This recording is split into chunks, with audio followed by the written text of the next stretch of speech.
TWR Монгол байгууллагын найдвар доторх эмэгтэйчүүд хөтөлбөр танд хүрч байна. Бид бол Бурхны сайн мэдээ болон Есүс Христийн найдварыг түгээж буй найдвар доторх эмэгтэйчүүд.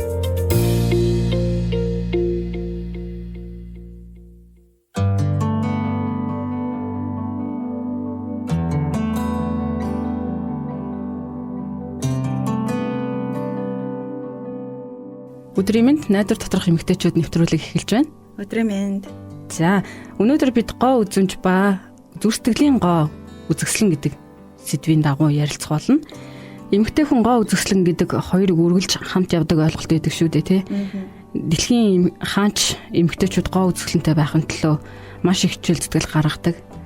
Гой харагдах эсвэл гоо үзэсгэлэнтэй байх хоёр яг юугаараа ялгаатай юм болоо, тий.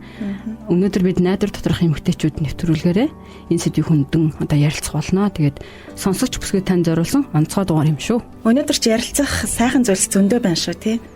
Сонсогч бүсгүй та нааша тухтаа суугаад хамтдаа бидний ярилцах сэдвтэй хамт бидэнтэй хамт сайхан цагийг өнгөрүүлээрэй гэж хүсэж байна. Жимсээ өнөөдөр чи нэг л өөр өнгөлөг харагдаад байхын ямар нэгэн зүйл болсон уу? За баярлалаа. Үнэхээр тэгж харагдаж байна би өнөөдөр. Өнөөдөр ер нь нэг л баяр хөөртэй тийм нэг сайхан сэтгэл тэнэсэн сайхан өдөр байна. Түрүүхэн би ямар их ивэл дотор өөрийгөө амьдарч байгаагаа ер нь бодож соолаа л да.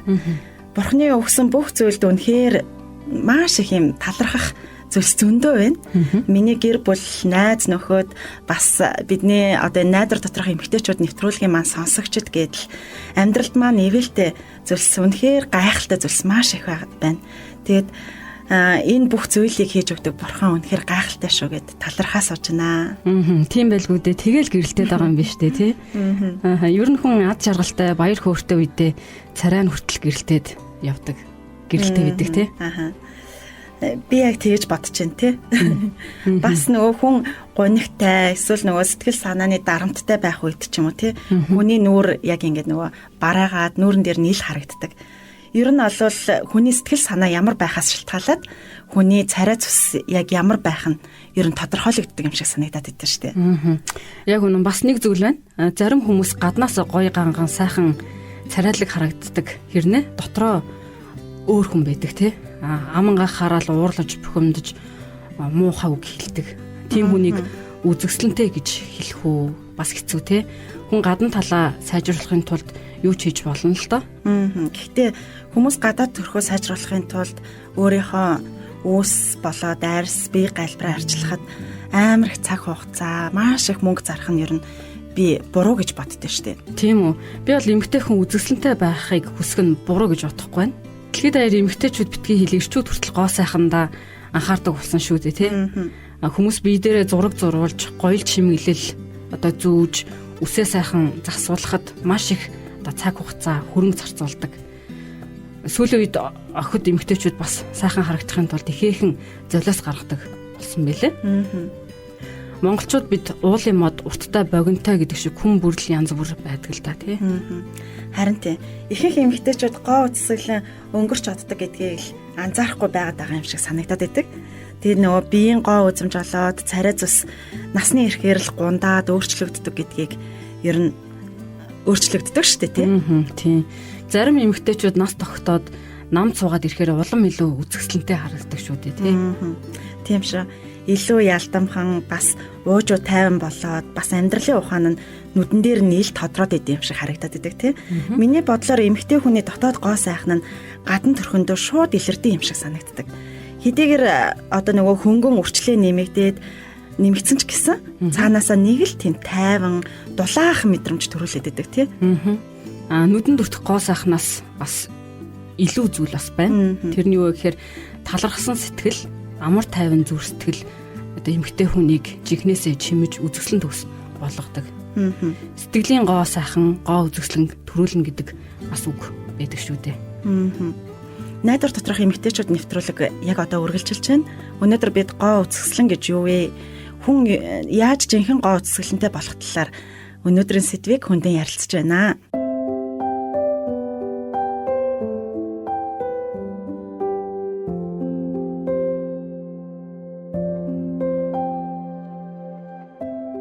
Өнөөдрийн нэвтрүүлгийн маань зочин Марлаа маань ирсэн байгаа. Тавтай марлаа. Тавтай марлаа. Миний мэдх дотрооч гаднаач хамгийн үзэсгэлэнтэй эмэгтэйчүүдийн нэг гэж би боддог. Баярлаа. Магтуулна гэдэг сайхан ч одоо магтаалын үгийг их хариуцлага дагуулдаг шүү дээ. Бид өнөө цагт одоо эмэгтэй хүний гадаад үзмж гоо сайхан маш чухал байршилд орсон тийм нийгэмд амьдарч байна. Харин жинхэнэ гоо үзэсгэлэн гэж яг юуг хэлэх вэ? Хамтдаа энэ талаар ярилцуулан ярилцъя тийм ээ. За сайхан эмэгтэй хүнийг одоо зөвхөн нүүр царай, бие галбир нь тодорхойлохгүй л дээ. Эрүүл мэнд гэдэг бол жинхэнэ үзэсгэлэнгийн үндэс байдаг. Эрүүл байх юм бол гоо үзэмж байгалийн жамаар өөрөө тодроод ирдэг. За энэнд зөв хооллолт бол маш чухал. Жимс, ногоо, үр тариа, шимт ижилтэй махан бүтээгдэхүүн гэх мэт зөв хослол хэрэгтэй л дээ. За үүн дээр нэмээд сайн унтаж амрах зайлшгүй хэрэгтэй. Тэгэхээр эмэгтэй хүний гоо сайхан зөвхөн гадаад үзмжээр биш, өөртөө хандах хандлагаар илэрдэг байна. Нуруу турунцих, алгаа гიშгэжигд, эрхэмсэг байдал цаанаасаа л бусдыг татдаг. За загварлаг хувцас сонгосон ч өөртөө тохирсон, эвтэйхэн, дараахан атлаа тэгжин байх нь хамгийн чухал. За монголчууд хүн харахын заяатай хувцас өмсхийн ухаантай гэж ярьдаг нь учиртай. Сайхан хувцаслаж өнгө төрхийг дэмжснээр эмэгтэй хүн өөртөө итгэлтэй болж бусдын хүндэтгэлийг бас татдаг шүү дээ. Тэгэхээр одоо зөвхөн бусдын анхаарлыг татахын тулд ил задгаа хувцлах нь гоо сайханд хүрэх зам бас биш л дээ. Жинхэнэ гоо үзэсгэлэн бол өөрийгөө хүндлэхээс эхэлдэг. Өөрийгөө хүндэлдэг эмэгтэй үнэт чанартай, ёс зүйтэй, өөрийн гэсэн өнгө төрхтэй харагддаг. За хэрвээ та бурханд итгэдэг бол зөвхөн эр нөхөртөө сайхан харагдах төдий бус бурханд таалагдахаар хувцлахыг бодох хэрэгтэй. За ингэж үздэг. Үзэмжтэй байдал гэж зөвхөн одоо загвар дагахыг хэлэхгүй бас. Энэ нь нас намб одоо бие галбиртаа тохируулан өөрийн онцлогийг тодтогч хэлхийг хэлээд байгаа юм л да.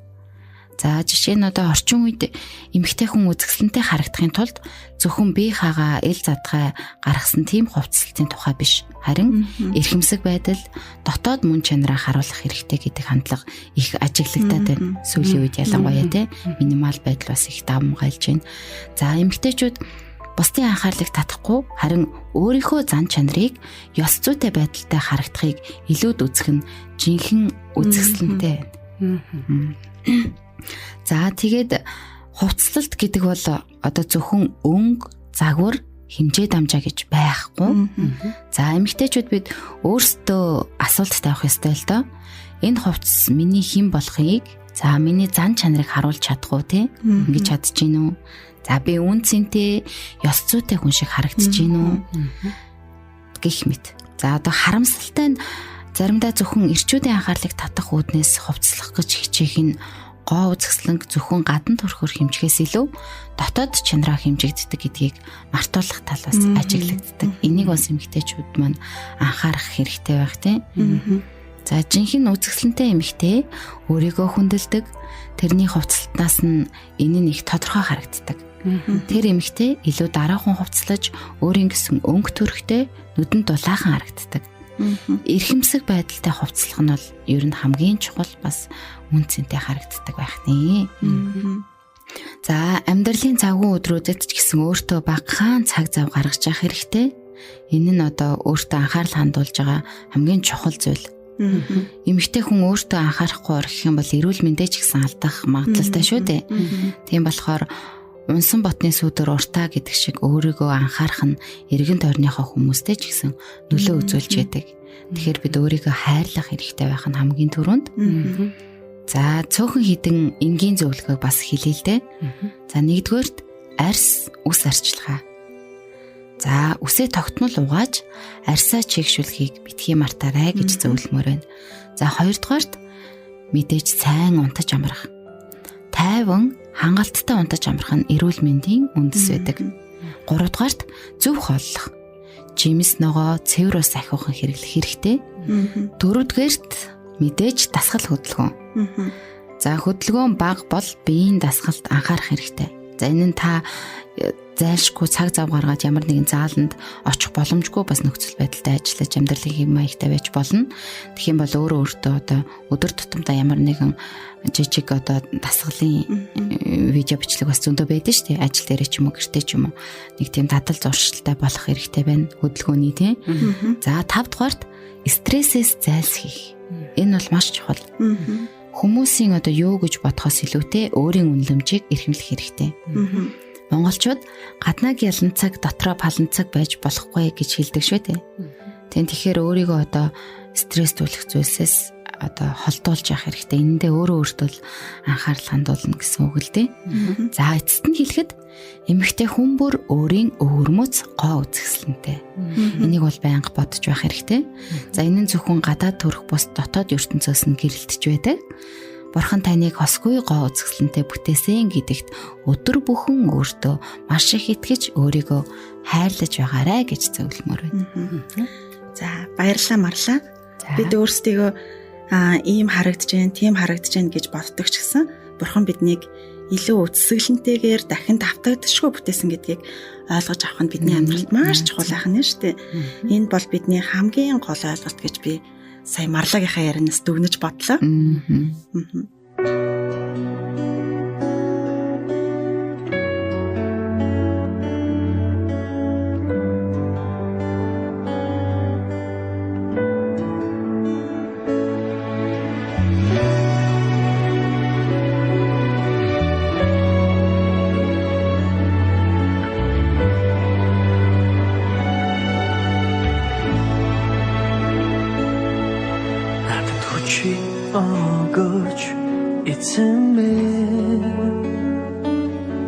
Хайрныг үслээрээ та намайг авраач хатмын ногорч байна өвдөг минь сөхөрлөө чигүр минь цоцож тэнгэрээс би унаж байна гэвч итгэл минь алдрахгүй та намайг орхихгүй та миний аврах чихэзэн миний арлаа имэс би ахгүй байна түмэн зэргийн эзэмээ тиймээс надад аврахгүй харахгүй нүрсөө надад эзэмэн мэн oh you чирикгүй намайг харisen could you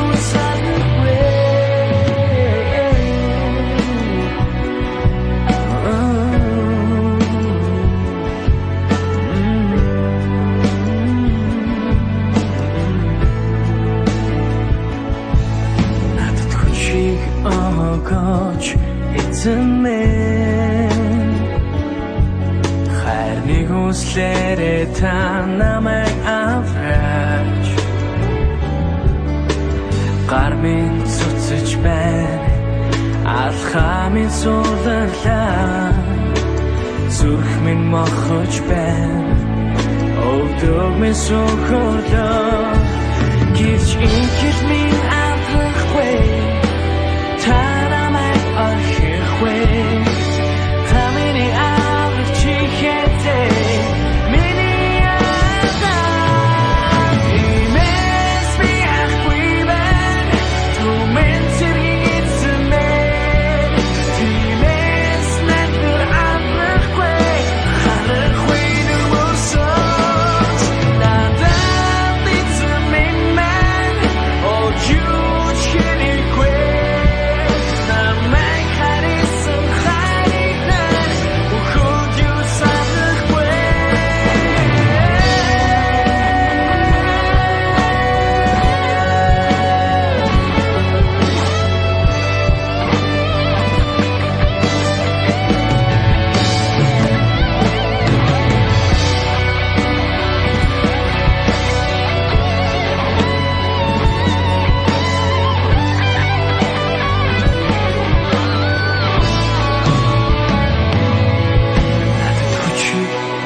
хайрныг үслээрээ та намайг авраач.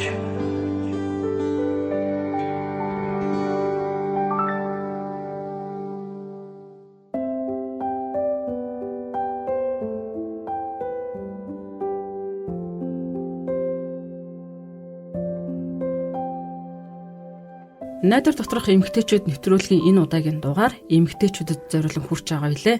Өнөөдрийн сэдэв бол эмэгтэйчүүдийн гоо үзэсгэлэн. Аха. Гэрлийн ер нь бүгдээрээ л мэдэндээ тий. Үнэндээ бол эмэгтэйчүүд гоё биехаа төгс нуур царайтай төрдгөө штэ бүх эмэгтэйчүүд. Тийм л дээ. Харин бурхан бүх эмэгтэйчүүдэд үзэсгэлэнтэй зүрстгэл дотоод гоо сайхныг бэлэг болгон өгсөн байдаг. Бид бүгдээрээ бурхнаар бүтээгдсэн, бурхны бүтээсэн бүхэн сайхан гэсэн үг бас байдаг шүү дээ. Ер нь бол бид өөрснийхөө байгаа байдлыг хараад бусад хүн юу гэж хэлэх болоо гэдэгт маш их анхаарал тавиад энэ нь биднэрт маш их чухал юм шиг санагддаг ч гэсэн энэ бол чухал биш юм аа. Энэ юу гэсэн үг гэвэл бидний гадна талын харагдах байдал маань биднийг илүү үзэсгэлэнтэй гэж үнэлүүлж хараахан чадахгүй гэсэн үг. За тэгвэл бүгдээрээ нэг хөөрхөн түүх сонсъё. Та нар тоглоомын түүх гэд хөөрхөн хүүхэлдэйн киног мэдэн штэ тий. Яг түүн шиг маш хөөрхөн түүх байгаа. За нэг юм хөөрхөн үлгэр ярьж үгүй. Уулын жижигхэн тосгонд өвөрмөц нэг тоглоомын дэлгүүр байдаг байж л те. Энэ дэлгүүрийн эзэн нь орой бүр гэрлээ унтрааж хөшгөө хаачхад гэртээ харих үед нь нөгөө тоглоомнууд нь ам орж хоорондоо ярилцсан тоглодог байжээ. Тоглоомууд их хөвгчлөлтэй байдаг ч зарим нь нэгнийгээ бас гоочилж гомдоодог байж л те. Тэр дунд дөрөмт хувцастай хөмсгөө зангидсан хар нүдтэй тоглоомын цэрэг их онцгойрно. Тэр өөрийгөө бусад тоглоомуудаас илүү сайхан нь гэж боддог байж. Харин ганцхан хөөрхөн шаргал буржгар үстэй сүйт бүсгүй хүүхэлдэл өөртөө тэнцэнэ гэж үзнэ. Сүйт бүсгүй хүүхэлдээ цэнхэр нүдэ цавчих юм бол цэрэг тэр дорхноо баярлаад дэлгүүрийн лангуун дээгүр циркчин шиг эргэлддэг байсан байна. За тэгээд тэнд бас нэг том зөөлөн хар үстэй тоглоом нь нохой, чихмэл, баавга хоёр бий. Тэд өөрсдийг хамгийн хайр татам тоглоомууд гэж боддог байж л те. Шүн болгон шалан дээгүүр өнхөрн бусдын анхаарлыг татаж тоглоно. За цэцгийн хээтэй жижиг цайны хэрэгсэл ширээн дээр эвтэйхэн өрөөстэй харагдана. Гэхдээ тэд зөвхөн гоёмсог хүүхэлдээнүүдийг л цай уухад урьж өөдсөн хүүхэлдээг огт тоодгүй байлаа. Час улаан галын машинч бас дүрмгүйтэн.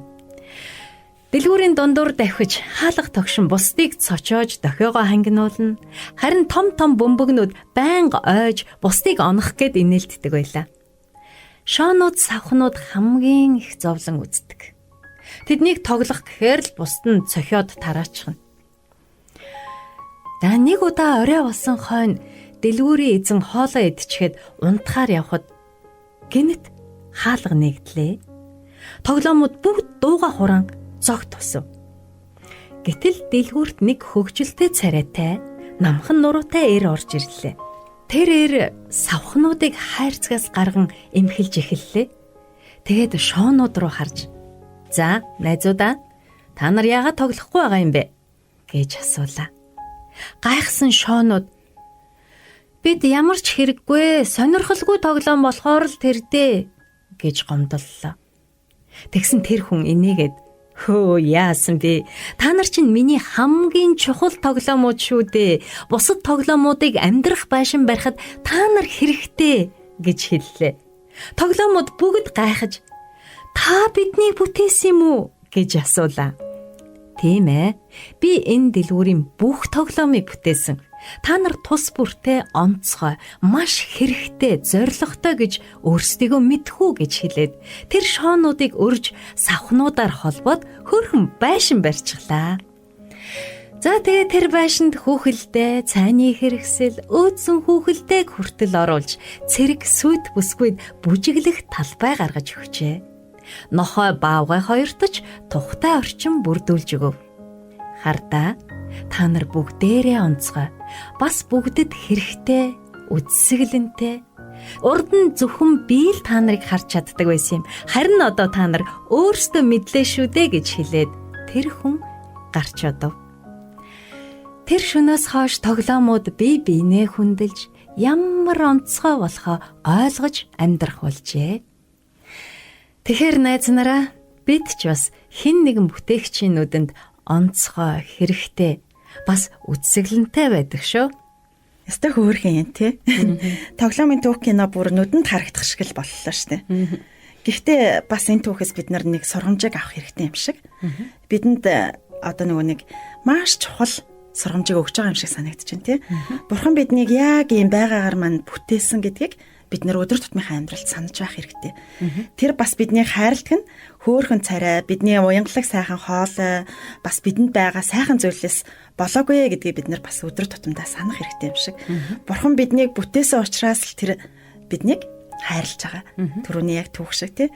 Ирчүүд бид нарыг эмэгтэйчүүдийг юу гэж бодож байна? Бас ямар соёл иргэмшилд амьдарч байгаа? Бас хүмүүс юу гэж үзэж байгаагаас байгаа нь бидний амьдралд огтхон ч асуудал биш гэдгийг бид нар ер нь харж болох нь тий. Харин юунаас ч үл хамааран бид нар Бурхан биднийг хайрлаж байгаа нь бидний амьдралын хамгийн чухал үн цэнтэй зүйл байх нь. Бид ядуу, сул дорой, царай муутай байсан ч гэсэн Бурхан бид нарыг яг адилхан бүтээсэн өөрийнхөө бүтээл учраас л хайрлаж байгаа гэдгийг ер нь авах тийм нэг гол сургамж юм шиг санагдлаа. Тийм шүү. Би Бурханы нүдээр эмэгтэй хүнийг үзэсгэлэнтэй болгох зүйлсийн талаар бодож байна л да. Библиэд яг юу гэж бичсэн байдгийг харъя. Гоёлчин үс сүлжилт, алтан идэл зүүх, эсвэл хувцлалт гэх мэт гадна талих бүү байгээ гэж хэлсэн байдаг. Бурхан биднийг гаднах үзмжээ анхаарахгүй одоо хаяа гэж хэлээгүй л дээ. Харин санаа нь болохоор сүнс, оюун бодол, сэтгэл зүрхээ үзэсгэлэнтэй байлгах дээр анхаараарай гэсэн байна. Библиэс бас нэг ишлэгийг харъя. Чи эзний мутардах үзэсгэлэнт титэм, Бурханыхаа мутардах хааны толгоон өмсгөл болно гэж бас хэлсэн байдаг. Үүнээс харахад Бурхан сайхан зүйлс гоо үзэсгэлэнт дуртай. Гэхдээ бидний дотоод гоо үзэсгэлэн тэр үнэхээр хайртай. Гадаад гоо үзэсгэлэн насны ирэхээр сарнин алга болно. Харин дотоод гоо үзэсгэлэн дүлгөөн даруй зүрстгэлийн гоо үзэсгэлэн хизээч алга болохгүй. Тийм шиг гэрлээ. Би зүрх сэтгэлдээ уур, хорсол болоод хардталд орохыг зөвшөөрөх юм бол бидний амьдрал чинь тэр чигтэл гонигтай бас дааж давшгүй хүнд дарамт болоод хуурчдаг тий. Өөрөөр хэлэх юм бол бид нар энэ бүгдийн эцэст бидэнд Бурханы хүсдэг дотоод гоо сайхан маань үгүй болчихноо л гэсэн үг шүү дээ. Нүүр царайнаас нь харахтал амьдралын асуудлууд нь илэрхий болж зүс царай нь гундаад, гунгийн зураасууд нэмэгдээ тодорч эхэлдэг байгаа шүү дээ. Гэхдээ бид гэр бүл, найз нөхөд болон өөртөө амар тайван байхыг сонгож чадах юм бол бид зүрх сэтгэлээсээ гэрэлтээд гоо үзэсгэлэнгээ нууж чадахгүй байж чадах юм. Зүгээр л нүүрэн дээр маань бидний гоо үзэсгэлэн өөрөө гэрэлтээд л гараад ирэх юм байна шүү дээ. Тийм шүү. Эрхэм сонсогч эмэгтэй та өнөөдөр ямархуу харагдаж байна? Жимсээ найз шиг минь гэрэлтэж байна уу? Эсвэл зүрх сэтгэл чинь шархалсан, ууртай, хин нэгэнтэй уулзраа олохгүй сэтгэлээр өвдөж байна уу? Дотоод гоо үзэсгэлэнгээд хортоход Бурханы тусламж хэрэгтэй байна уу? Хэрэг та чин сэтгэлээсээ Бурханаас гуймаар байвал надтай хамт яг одоо залбираарай. Бурхан минь, би таны өмнө нээлттэй зүрхээр ирж байна. Та биднийг бүтээсэн учраас бид танд хайртай гэдгийг мэдэрч байна. Би дотоод гоо үзэсгэлэнгээ олж таны хүссэн амьдралаар амьдрахад таны тусламжийг хүсэж байна. Бүх уур хорсол, гунгийг зүрхээсээ арилгаж таны тайван амар амгалан дотор амьдрахыг хүсэж байна. Намайг таны хүслийг биелүүлэхэд туслаач. Амен. Амен. За би сонсогч эмэгтэйчүүдэд нэг богинохон шүлэг уншиж өгье. Магадгүй энэ шүлэг өнөөдрийн бидний сонссон зүйлийг сануулах тэр агуулгыг багтаасан байхаа. Гоо үзэсгэлэн гэдэг таны харж байгаагаас ч илүү. Гэхдээ бүгд л танд байгаа хэсгүүдийн нийлбэр. Таны зан чанар, таны зүрх сэтгэл, танаас бусд руу урсах хайрын урсгал. Энэ бол халамж, зөөлөн сэтгэл. Энэ бол бие махбодын эрүүл мэнд. Гоо үзэсгэлэн худалдаж авч дөнгөхгүй. Гуниг зовлон эсвэл гоо сайхны бүтээгдэхүүнээс ч олохгүй. Харин хайр бэлгсэн сэтгэлээс л ургана Христ Есүс уран болж ирнэ. Тиймээс сонсогч та гоо үзэсгэлэнг өөрөө харах шинэ үнцгтэй болсон баха гэж бодож байна. Ямар харагдаж байна гэдэг маань биш, харин би хэн байвнэ гэдэг нь гол юм шүү. Харин тий, яг үүнтэй санал нийлж шүү тий. Бурхан бидний гаднах төрхийг хардаггүй, харин бидний зүрх сэтгэлийг л ямар байна вэ гэж хардаг гэдгийг бид нэр үргэлж санах хэрэгтэй байгаа. Бидний зүрх сэтгэл хэрвээ шархалах юм бол Бурхан биднийг яагаад шархалсныг маш тодорхой мэдж байгаа. Тиймээс дотроосоо гэрэлтэж гоо үзэсгэлэнтэй хэвээрээ байхад минь туслаач гэж Бурханаас бид нар тусламжийг гуйх хэрэгтэй. Сонсогч эмэгтэй таа ч гэсэн илүү их ярилцаж, Бурханы тухай илүү их мэдмээр байл бидэнтэй холбогдоорой гэж хүсэж байна. Найдвар доторх эмэгтэйчүүд захиалгат нэвтрүүлгийн маань энэ удаагийн дугаар өндөрлөж байна. Эх 7 хоногтой яг энэ цагта үзэсгэлэнтэй бүсгүй тантай дахин уулзъя. Гой сайхан нь гаднаа биш дотроо байдаг гэдгийг бүү мартаарай. Дараагийн 7 хоногт иргэн уулзцгаая. Дараагийн 7 хоног хүртэл баяртай. Баяртай.